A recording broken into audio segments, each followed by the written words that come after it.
Thank you, my esteemed colleagues. After years of research in the field of time travel, I'm pleased to share the fruits of my labor. In just a few short moments, I will be moving on to our scheduled demonstration. But first, I'm delighted to announce that Prime Minister Bill Hawks is in attendance today. As such, I have reserved a very special seat for our very special guest. Please, join me on stage, Prime Minister. No need to be shy. What do you mean? Why don't you have a seat? See for yourself. I have just one more request before we start. I'd very much appreciate the Prime Minister's assistance in this demonstration. What do you say, Mr. Hawks? I assure you, there's no cause for concern. Well, do forgive my presumption. It was never my wish to make you uncomfortable. I realize it's been some time since you traded in the hard sciences for the softer variety. Please, feel free to return to your seat, Prime Minister. That's the courage we've come to expect from our fearless leader. You have my thanks. And now, without further ado, I give you my time machine. Mr. Hawks, would you mind just stepping inside?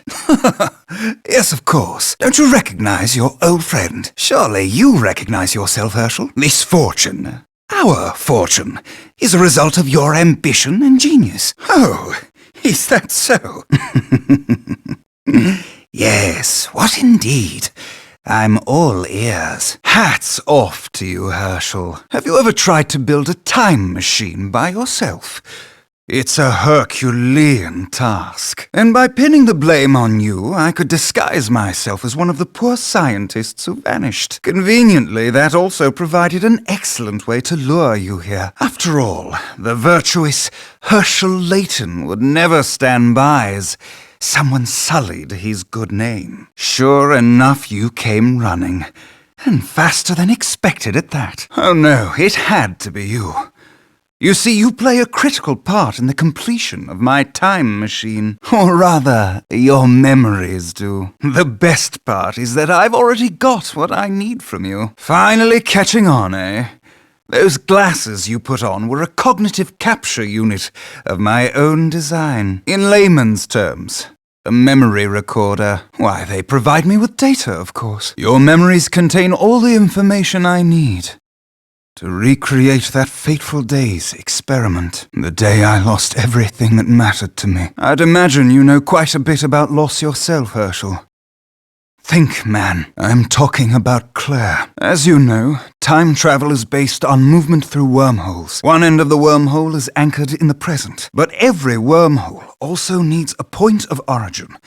And to find this point of origin, one needs data. Both you and Bill had substantial interactions with Claire on the day of the accident. Using your memories of those interactions, I will triangulate the point right before her death. Of course, finding a wormhole's point of origin is no easy task. If my calculations were even the slightest bit off, I could be trapped. Forever. Everything. You see, like you, Herschel, I loved Claire. Surely you wouldn't stop me. After all, haven't you wished for this yourself? You disappoint me. I had hoped a rational man like yourself would understand that the ends justify the means. Then what's your next move? Turn me into the police? I'd like to see you try. Just what is going on here? Why are there two of you? I should have known I wouldn't fool you, Herschel. I had a very good reason. It all started about 10 years ago. Bill Hawks and I were friends and colleagues. We worked in the same lab researching time travel. Our research meant everything to us. We poured our hearts and souls into uncovering the secrets of space and time. After months of progress, we had built ourselves a prototype time machine. It was finally time to test our work with a human subject. Bill thought we should use Claire as the first test subject. She was our lab assistant. I, of course, vehemently opposed this idea. I loved her too, you see, and though she didn't return my feelings, I didn't want to risk her getting hurt in the experiment. Around this time, I noticed a flaw in the design of our machine. I begged Bill to postpone the experiment, but he wouldn't hear of it. Sometime after the accident, I made a startling discovery. Unbeknownst to me, Bill had made a deal to sell the technology behind the machine's power source. Apparently, a large corporation had offered him a very impressive sum. Bill knew the machine wasn't ready for a human subject, but he needed to demonstrate its viability. We all know the tragic results of his decision. Because of Bill's greed, Claire was lost to me forever. Life is full of cruel twists. In the blink of an eye, I lost my life's work and the love of my life. To say I was a broken man would be an understatement. Bill, on the other hand, made a full recovery from his injuries. He also completed the deal with the corporation, pocketing more money than most people see in a lifetime. He used his newfound fortune to climb the political ladder to the very top. He killed Claire and was rewarded with the most powerful seat in government. If that's not a cruel joke, I don't know what it is. I can't pretend I wasn't bitter, and it was this bitterness that sent me back to my research. I thought that if I could travel to the past, I could rob Bill of all that he had won. Oh, of course, there was another reason why I wanted to go back in time, to save Claire from her fate. Surely you understand, Herschel. Do you really believe that? What is it? What are you talking about? What is he talking about, Clive? What are you saying, Herschel? I don't know what to say.